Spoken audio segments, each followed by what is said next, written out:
Is there anything during this chaotic news cycle that maybe we should keep our eyes on? Don't you need to uphold the Constitution of the United States as president? I don't know.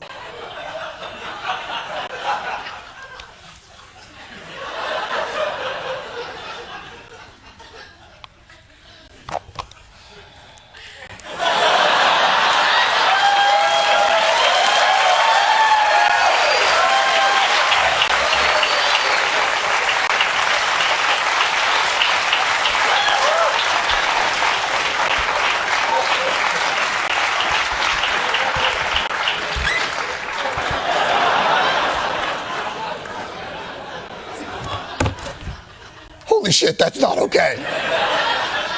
But by the way, I don't know? That wasn't a gotcha question. Should the president uphold the Constitution? On Millionaire, that'd be the warm-up question, like, what color is an orange? Or name a planet with people on it. I mean, if you can't answer that the president's supposed to uphold the Constitution, I'm pretty sure they wouldn't even let you become a citizen. And before you might say, well, but they never told me I was supposed to. Let me refer you back to a cold day in January. Preserve, protect, and defend. Preserve, protect, and defend. The Constitution of the United States. The Constitution of the United States. Were you even awake? Saudi Arabia giving $25 million, Qatar, all of these countries. These are people that kill women and treat women horribly, and yet you take their money. Not a gift to me, it's a gift to the Department of Defense. And you should know better. Why don't you give back the money that you've taken from certain countries that treat certain groups of people so horribly? You should be embarrassed asking that question. They're giving us a free jet. I could say, no, don't give us. I want to pay you $1 billion or $400 million or whatever it is. Or I could say, thank you very much. Why don't you give back the money? I think it would be a great gesture. I thought it was a beautiful gesture. Now, there are those that say we shouldn't be accepting gifts to the Defense Department. And I would say only a stupid person would say that. It should have never happened. And I think you owe an explanation to the American people. We're giving to everybody else. Why wouldn't I accept a gift? If I ever said that, that's quid pro quo. What the hell are Republicans so afraid of? What the hell are you so scared of that you guys are holding this hearing at 1 o'clock in the morning?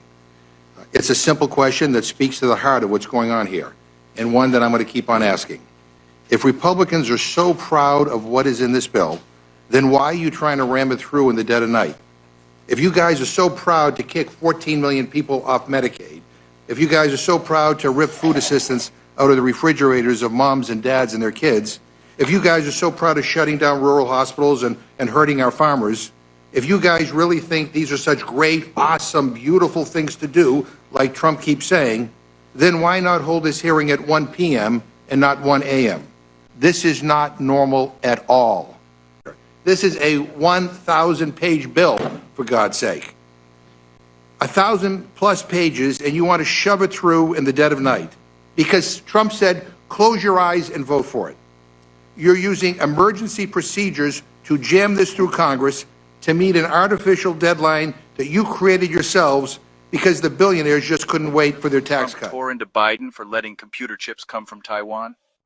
He called it a national security risk, said we should never let our tech future depend on foreign countries, promised to bring it all back to American soil. They took the business away. Taiwan took our chip business away. We had Intel, we had these great companies that did so well, and it was taken from us, and we want that business back. We want it back in the United States. And if they don't bring it back, we're not going to be very happy. Pharmaceuticals as well. In China, that's national security to bring that back. China and other places. We want to get the pharmaceutical and drug business back into the United States, where it should be. Now, Trump just inked a deal to build the largest U.S.-backed AI data center in Dubai. Not in Pennsylvania, not in Ohio, not in the Rust Belt towns he once promised to revive. Dubai. 10 square miles of high-tech cloud infrastructure, built overseas under foreign law and flying a foreign flag. So what happened to America first? You slammed Biden for foreign dependency, and now Trump is doing the exact same thing, but louder, bigger, and with even higher stakes. This isn't just about chips anymore. This is about AI, the next arms race, the next industrial revolution, the foundation of 21st century power. And Trump just outsourced it. Why not give those jobs, that investment, that future to Americans? Trump promised to rebuild the nation. Now he's offshoring the future. Follow for more ruthless real talk on how American power is being auctioned off and who's pretending not to notice. Subscribe to US News Clip. We break down the stories that matter so you're never uninformed or manipulated. No spin, no agenda, just what you need to know before it's too late. This show was aired on PBS on April 1st, 2021. The hips on the dragon go swish, swish, swish, swish, swish, swish. The shoulders on the dragon go shimmy, shimmy, shimmy, shimmy, shimmy, shimmy, shimmy, shimmy, shimmy. The hips go swish, swish, swish. The shoulders go shimmy, shimmy, shimmy. That's repulsive. Someone please make a song out of that, will you? Wait, which one was the drag queen? I'm confused.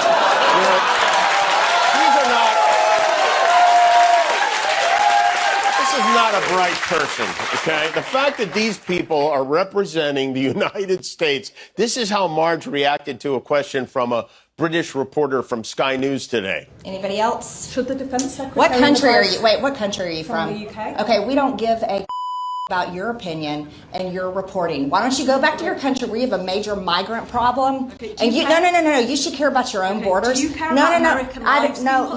Let me tell you something. Do you care about people from your country? What about all the women that are raped by migrants? Do you care No, about by migrants. No, do you care? Okay, you're done. Do you care about American lives no, being put at risk? You know what? I don't care. I don't. Members fighting for your country. I don't care about your vice fake news. president Do you have a and your relevant defense question? secretary. Yeah, this is an American journalist. Thank you. I'm an American, and I'd like to hear your answer to what she's asked. I'm not answering her question.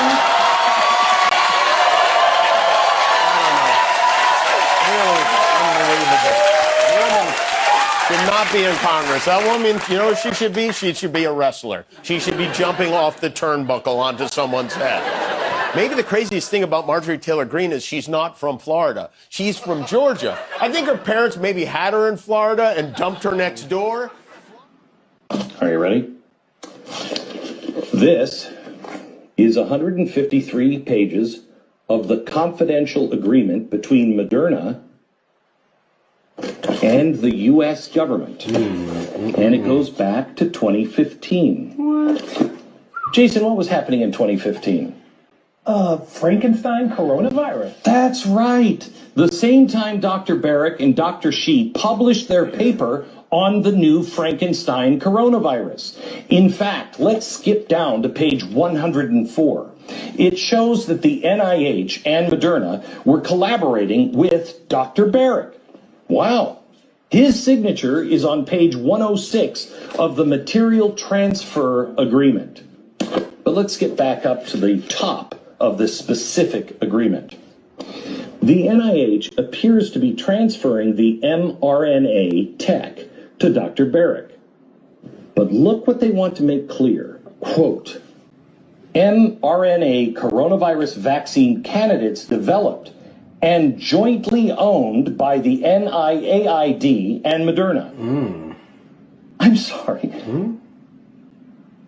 I mean, I've seen ulterior motives before, but usually you see them coming. Did you know that the government co-owns the vaccine? Oh, by the way, this is not part of the Trump's thing. This is not part of that. This is 2015. The same government that is now mandating its use owns the vaccine. You better share that one quick. Don't know how long it's going to last. Social Security is the biggest Ponzi scheme of all time. Like if you look at the future obligations of Social Security, it far exceeds the tax revenue. Elon, I'm going to destroy your argument in under 60 seconds. First of all, a Ponzi scheme is intentional fraud, and Social Security has paid on time full payments to all eligible recipients for the last 80 years, so no, it's not a Ponzi scheme. Then you act like Social Security is guaranteed to run out of money, but there is a very simple way to stop that from happening, but you just don't like it personally. Lift the cap on Social Security taxes. Right now, every dollar you make over $170,000 a year is not taxed for Social Security, but if you were to lift this cap and put that tax tax on millionaires and billionaires like you, it would fund Social Security for another 75 years. So stop lying all the time, and if you really want to solve the problem, advocate to lift the cap on Social Security taxes so kind-hearted billionaires such as yourself can flip the bill to protect our seniors for the next 75 years and not make regular Americans pay our entire paycheck into the system while you only pay a minuscule fraction. Fired the Librarian of Congress. Why did he choose to do that? We felt she did not fit the needs of the American people. There were quite concerning things that she had done at the Library of Congress in the pursuit of DEI and putting inappropriate books in the library for children. So that was the answer that the White House gave last week when a reporter asked why Trump had fired Carla Hayden, the long-serving Librarian of Congress. Now, despite what her answer seems to suggest, the Library of Congress is not a lending library. While it holds tens of millions of publications and manuscripts, presidential papers, and other material, it doesn't loan books out to children. And if Caroline Leavitt really doesn't understand why the Library of Congress holds books she doesn't like, here is a quick civic education film to bring her up to speed, courtesy, of course, of the U.S. government. Have you ever heard of the Library of Congress, Tim? It's the most important library in the country. And one of the things it does nowadays is keep records and proofs of all the copyrights that are issued by the United States. 2 copies of almost every book that is published are sent to the library at Washington. That's right. The Copyright Office is part of the Library of Congress, so it has a whole lot of books, including ones the Trump administration may not like. That's part of its purpose.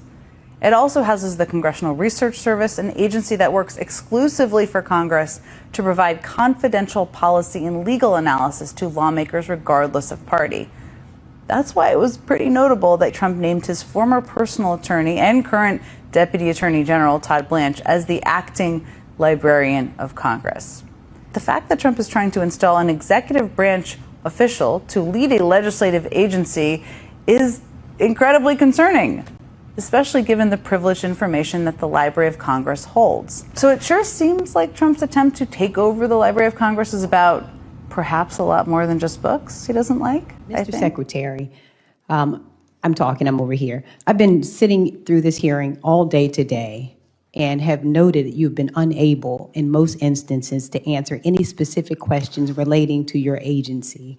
Because I haven't been given time.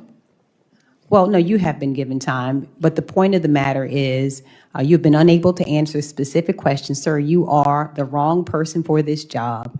And you had in this hearing today the unmitigated gall to say at the beginning of your testimony that China is ahead of the United States in healthcare because China does not have DEI. I didn't say that. Well, we can roll back the tape. You absolutely did. And you will find I didn't say that. That is absolutely what you said. I was talking about science, and I didn't say they're ahead of us. They're ahead of us in some forms of science, certainly not in healthcare. Well, we can roll back the tape, but nonetheless, let me go on with my questions and ask you this.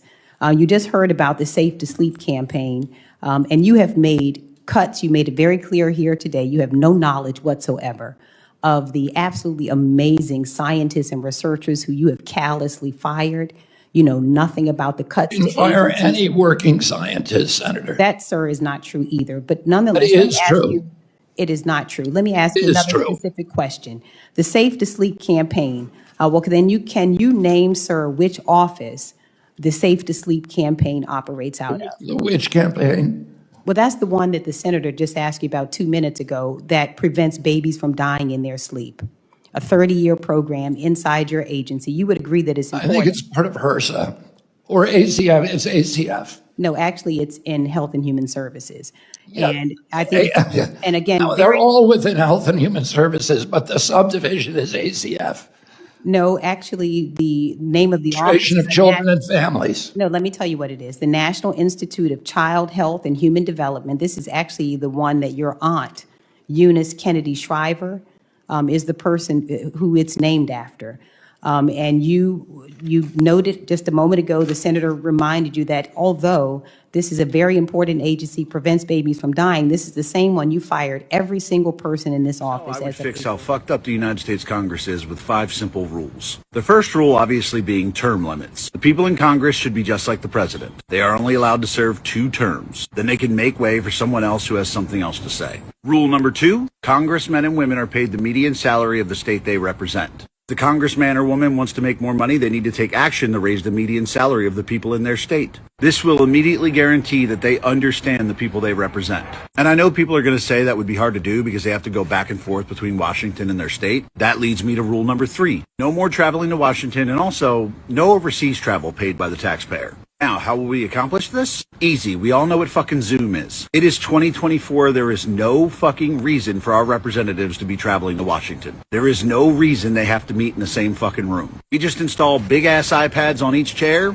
and they can talk it out over Zoom. It's fucking insane that we are paying for our representatives to travel all the way across the country just to fucking vote. All we need is big ass iPads, secure push button voting technology, and video conferencing technology. 3 things we already have. As for the overseas travel, there is zero fucking reason for a representative from Idaho to have to go to Paris on official business. They are not foreign dignitaries. They are not part of some international Peace Corps. They are representatives of their state, so they need to stay in their fucking state. Now, if they want to go overseas on vacation, that's fine. They can pay for it themselves. But there's absolutely no fucking reason taxpayers should be footing the bill for representatives or senators to fly overseas. Now, without them traveling all over the place, that's going to free up a lot of time. And that'll lead into rule number 4, which is single issue bills only. Any bill that's submitted to be voted on can only be about one single issue. There is no fucking reason a veterans benefit bill should have anything unrelated to veterans in it. It should be putting up one issue at a time, voting on one issue at a time, and passing or not passing one bill at a time. Want more money for Ukraine? Put up a bill that is just the Ukraine funding. Don't combine it with some bill giving benefits to old people to try to make everyone feel bad and vote yes. If a bill or an issue can't pass on its own merits, then it doesn't need to be passed. And lastly, rule number 5. Anytime a member of Congress speaks to the media or the American people, it is automatically assumed that they are under oath and can be charged with perjury for lying to the American people. And if through a jury of their peers, preferably that jury should also be made up of the residents of the state they represent, they will be immediately removed from office. And that's it. 5 rules to unfuck Congress. He's incredibly arrogant and rude. Every previous U.S. president who gave a speech at West Point's graduation ceremony shook hands with every single graduate. He's the only one who left without shaking anyone's hand. What the hell is he trying to do? This New Yorker showed up to speak wearing that god-awful hat and claimed he rebuilt the military. What nonsense is he spouting? The U.S. military's strength is the result of over 200 years of hard work by all our predecessors. How dare he try to take all the credit for himself and treat the military like his personal property? He's living in a fantasy. Is he actually a reality television actor? He spends every day performing for the public about how great he is,